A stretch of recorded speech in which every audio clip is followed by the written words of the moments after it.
Hey, my name is Nathan Lloyd-Jones, and I just wanted to quickly share a little bit about what we've been doing with the water projects and kind of just what the money you guys have helped us with is going to. So we live here in Central America in the country of Honduras, and we live on the Mosquito Coast. It's called not because of mosquitoes, but because of the Mesquite Indians that live here. And where we are on the coast, it's a really neat area to be able to put water projects in, because about 15 to 20 feet under the land is this shelf of clean water. So it's really easy to put in. There's pretty much no rocks underneath the ground, so we're able to just water jet down into the ground and set up what we call a flex pump. It's something we've kind of rigged together and designed. I say we, my father-in-law. Basically, it's a really simple system that they can afford and that they can maintain. And that's something that's so important. So many water projects have been given. In fact, I don't know if it's visible from here, but there's a giant water tower behind me that was donated by a European organization. It's never worked, ever.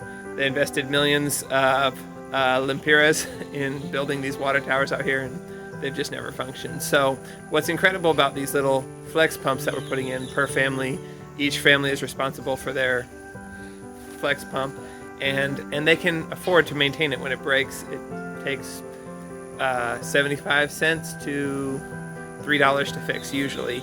So it's something that they can afford and they can maintain. And specifically what we've been doing with the money that's been donated is I work in the communities, and I have friends, or some people call them agents, that work in the communities, and they know the people who have the most needs that couldn't afford to put in their own well. Sometimes widows, sometimes families who their dad is crippled from doing sea diving. That's what a lot of the men on the coast here do, and a lot of men are crippled from it.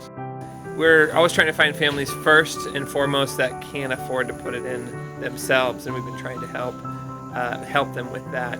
Some of the families we give the well completely free. A lot of times I like to try to have them invest some of the money. So maybe what it costs to have the worker come. So it'd be like $15, $20 for the worker to come and install all the well system.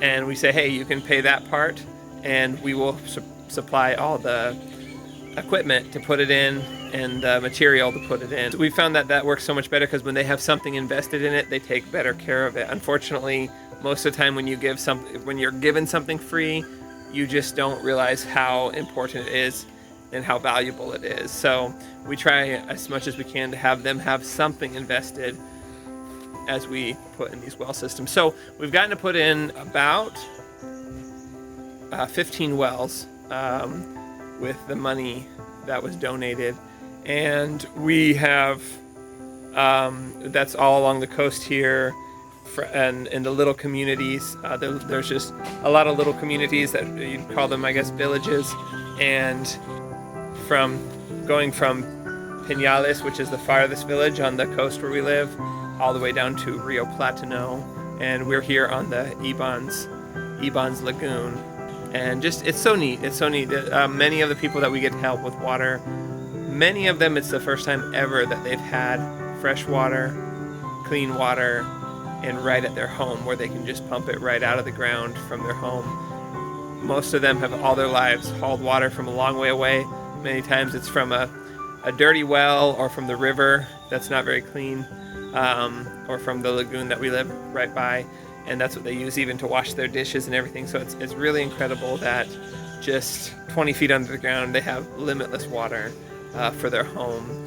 In the Bible, in the book of James, in chapter 2, it says, if somebody says to somebody, be warmed and be filled, and they go on their way and leave that person and do nothing to warm them or to fill them, what good does it do? And then James, the writer, says, so faith without works is dead. We here in the Mesquite Coast, we want to encourage people to follow God. We want to encourage people to give their very best, but we don't want to just say, hey, do this. We want to actually also bless them. We don't want to just say, you will be blessed, but we want to bless them. We want to help them out with their needs, physical needs, as well as their spiritual needs. So that's where we're working and what we're doing, and that's what we're doing. So I want to say thank you guys for your donations and for your help.